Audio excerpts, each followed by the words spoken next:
So hello student, आज हम बनाएंगे क्लास 12 लेखा शास्त्र का पहला अध्याय का प्रश्न क्रमांक 5वां बनाएंगे। ठीक है, तो चलिए प्रश्न को हम पढ़ लेते हैं।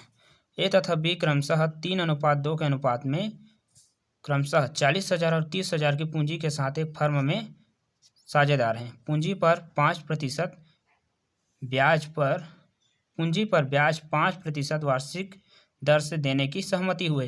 यहाँ पर हमें पूंजी पर 5% ब्याज देना है। बी को 3,000 वार्षिक वेतन देने का ठहराव हुआ है। बी ने यह वेतन वर्ष 2013 में आहरित नहीं किया है।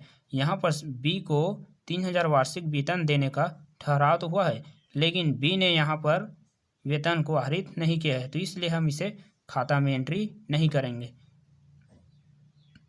अगर वो आहरित किया होता, यहाँ पर आहरित किया होता तो हम उसे खाता में लिखते, और आहरित नहीं किया है तो हम उसे नहीं लिखेंगे।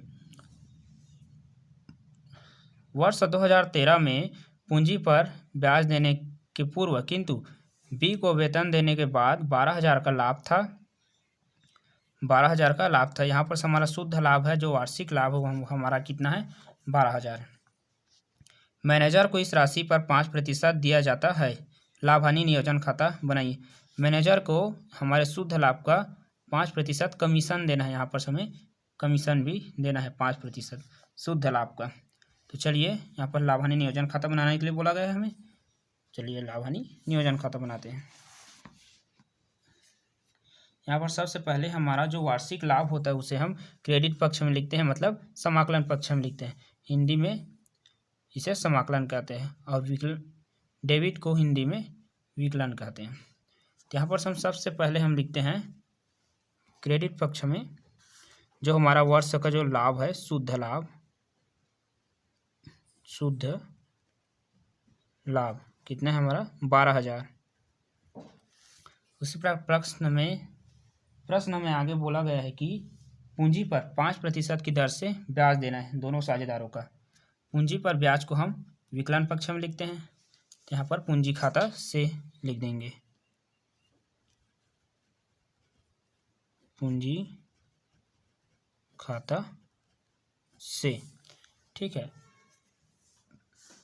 दो साझेदार हैं हमारे पास, ए और बी। चलिए यहाँ पर निकाल लेते हैं पूंजी पर ब्याज। पूंजी पर ब्याज सबसे पहले हम ए का निकाल लेते हैं। ए का पूंजी है 40,000 और बी का पूंजी है 30,000। तो ए का हम निकाल लेते हैं 40,000 का 5%, 0 कट गया, 5 × 20, 2,000 की यार निकल गया। ए का पूंजी पर ब्याज निकला 2,000। उसी प्रकार हम बी का भी निकाल लेते हैं।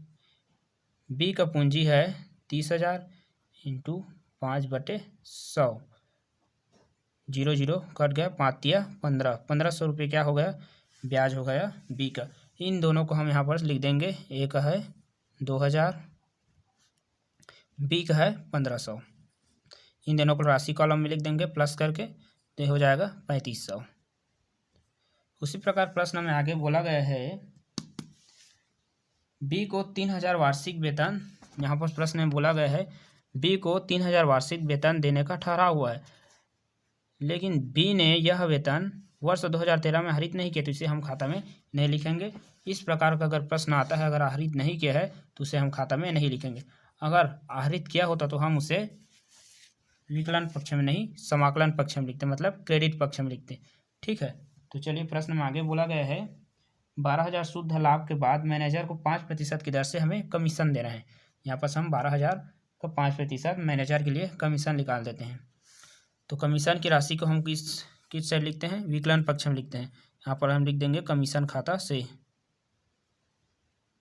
कमीशन खाता से किसको दे रहे हैं, मैनेजर को, मैनेजर। ठीक है, तो 12,000 का हम 5% कमीशन निकाल लेते हैं। यहाँ पर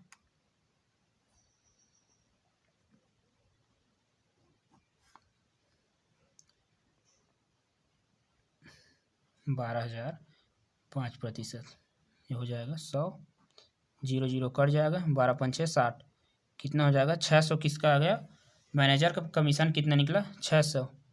इस 600 को हम राशि वाले कॉलम में लिख देंगे। अब यहाँ पर प्रश्न में और आगे कुछ नहीं बोला गया है।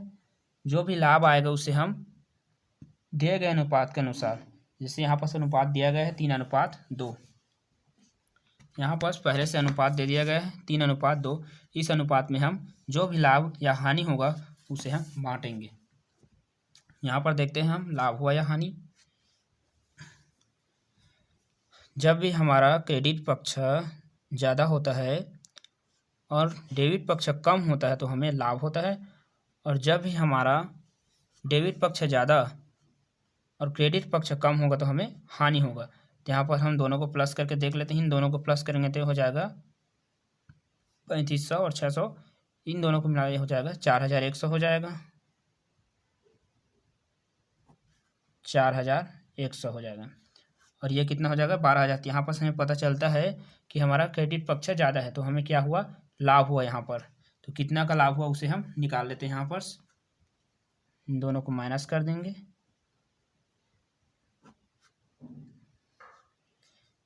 10 में से 1 गए तो 9 और 11 में से 4 गए तो ये बच गया 7। 7900 का क्या हुआ, हमें यहाँ पर लाभ हुआ। तो इस लाभ की राशि को हमें दोनों साझेदारों में प्रश्न में दिए गए अनुपात के अनुसार बांट देंगे। तो यहाँ पर प्रश्न में अनुपात क्या दिया गया है,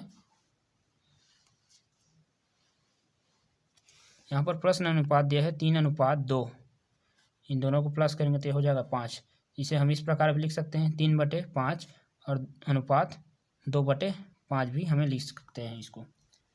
तो इस अनुपात में हमें लाभ का बंटवारा करना है। ठीक है, तो चलिए लाभ का हम यहाँ पर बंटवारा कर देते हैं।